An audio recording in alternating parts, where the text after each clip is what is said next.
You had your year here with the team last year, started 10 games. Now you get the opportunity to come back on an extension or re-signing. What does it mean to be back? Yeah, just it means a lot to me. Just being able to have the continuity of getting used to this coaching staff, really enjoying this coaching staff, and really believing in what they're building here. Really getting to know the city of New Orleans as a kid. Growing up in Minnesota, never really knew anything about New Orleans, and came down here, and just me and my wife have thoroughly enjoyed our time here. So just enjoying more of New Orleans is going to be great. We're excited for that. And then, like I said, just believing in what the coaching staff is building here is just a great opportunity for some continuity. How important was it for you with the coaching staff staying together? I think the return of the exact same, but how important was that? For sure. I think it's a rarity that everybody kind of stays together in the NFL. There's always coaches leaving here or there. So I think that's super important. Just the way it worked when I was in Tennessee for 4 years, I felt like we were losing a GM or a head coach every single year. So like I said, that continuity was just very important to me. So to have that and be able to sign a 2-year here is just big for me. So obviously they signed David Edwards. How did they convey that to you and what they envision your role being? So yeah, the obviously all those conversations started happening. I mean, we were kind of negotiating before free agency technically opened, and we kind of got wind of that, and we knew that was going to be a thing. And like I said, it was just trusting in what the coaching staff envisioned for me, and talks with them, and believing in them, and believing in my development as a player. And I felt like again, the continuity here, what they're building, I believe in, and I believe they believe in me to come in and be a pivotal role, wherever that is, on this team. And like I said, I really feel like I can develop here, and I really feel like I can be a big part of this team here. So, and obviously, we've all seen it before. There could be 17 starts waiting for you this year. Yeah. I mean, do you picture they like the ability of left guard, left tackle, right tackle, or do you plan to like hone in on a specific thing and just have Yeah. other stuff? Yeah, I imagine that's part of it. Obviously, I've had a start everywhere except for center playing in this league, so I think that's part of it.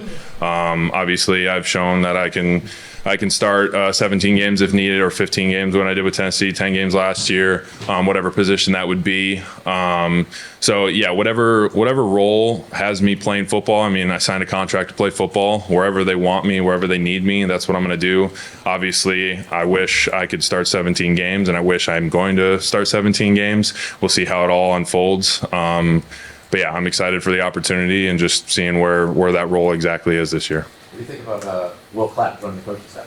I love it. I think he's great. He's a great bridge. Obviously, congrats to Ja going to the Steelers. That's awesome. But having that player-coach relationship, having a guy who can bridge the gap between, he's been a player, he's been on the field, he's done all those things. Now he's coaching, so he can communicate to the coaches. So obviously we lost him. Good, big congrats to him. But then having Will Clapp, who's obviously a New Orleans native, and he's played for this coaching staff before. He's from here, and now he's going to be part of the coaches. Having that bridge between the coaches and the players is huge. How unique is that relationship? I mean, you guys were on the field together at training camp just a year ago, and now he's on the coaching staff. For sure.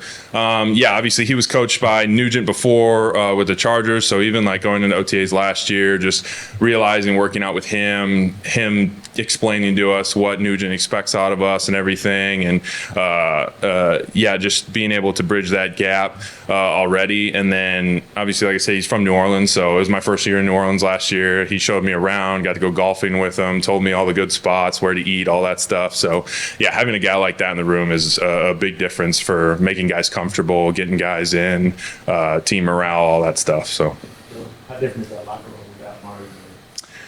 yeah, that obviously, it's the nature of the beast of the NFL. I don't think Demario Davis is replaceable. I think even though we might not have had the closest personal relationship, I think he's one of the best teammates I've ever had. Just the way he carries himself and how well spoken he is, how he motivates us, how he leads by example, all that stuff. I mean, he's not replaceable. So we're gonna have to find a way to move on without him. And big congrats to him going to New York, all that stuff. But yeah, it'll be different. We'll find a way to make it good, to replace him in a sense. But I mean, there's no creating another Double D for sure. So how would you evaluate Shuck and Kelvin Banks' play last year?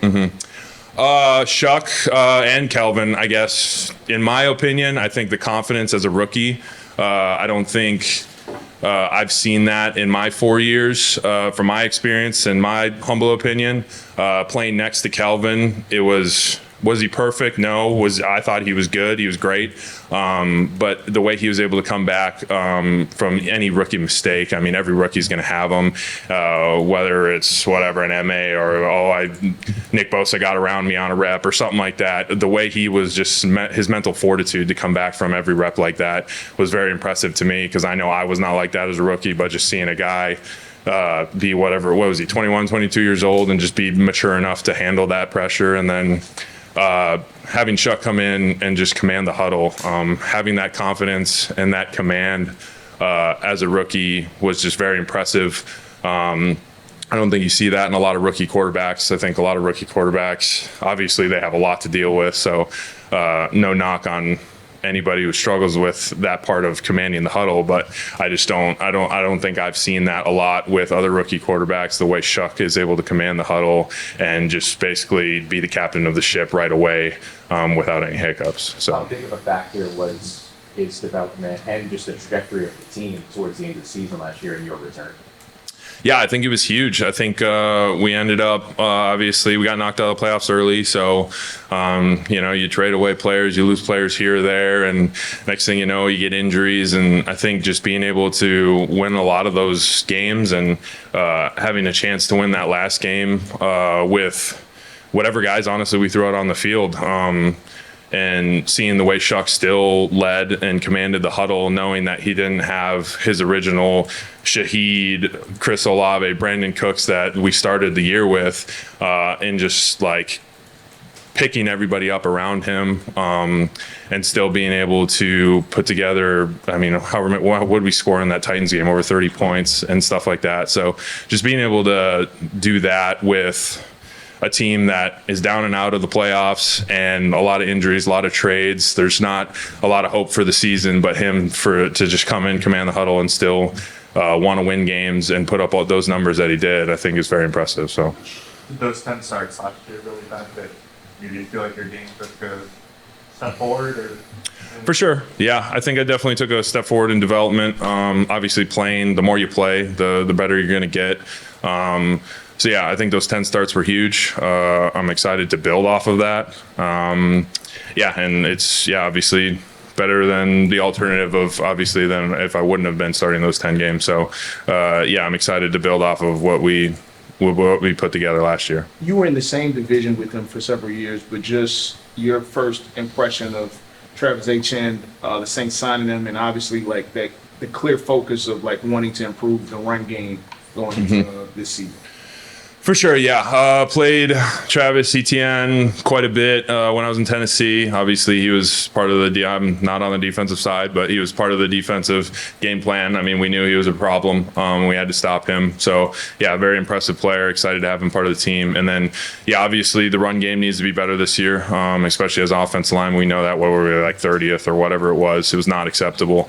So we know we need to improve that. And, whatever the front office decides what running backs are going to be on this team, it's our job as offensive linemen to be better than 30th, obviously, and have a way better run game this year and create holes and open gaps for them to run through. And it's exciting to have a young, talented player like Travis Etienne to be able to build that off of. So, you mentioned Kelvin's that like mental fortitude of bouncing back to rookie mistakes, and you kind of mentioned for you that like you didn't necessarily have that as a rookie. How'd you go about building that, and what did it take to get to that point? For sure. So, as a rookie, I didn't start a whole bunch of games like Calvin did, but I was fortunate enough. I had older guys like Ben Jones and Taylor Lewan, Roger Saffold, even David Quisenberry, just guys who I could learn that from. Guys who I was able to, learn how to stay poised, learn how to recover from losing. I think in my combine process of training for the combine, I think just learning from vets, even like Whitworth and stuff, like you're in the NFL, the other guy across from you is a really good player, like you're going to lose some reps, like it's just inevitable. Obviously you're trying to mitigate how many you lose, so you just have to be able to learn how to recover from that. So I knew from a young age, like I knew that was what I was going to have to be able to do. but I never necessarily learned that until probably halfway through my rookie year, towards the end of my rookie year. And I think, like I said, Kelvin just for some reason had that in his head from the start, and that's what impressed me. So.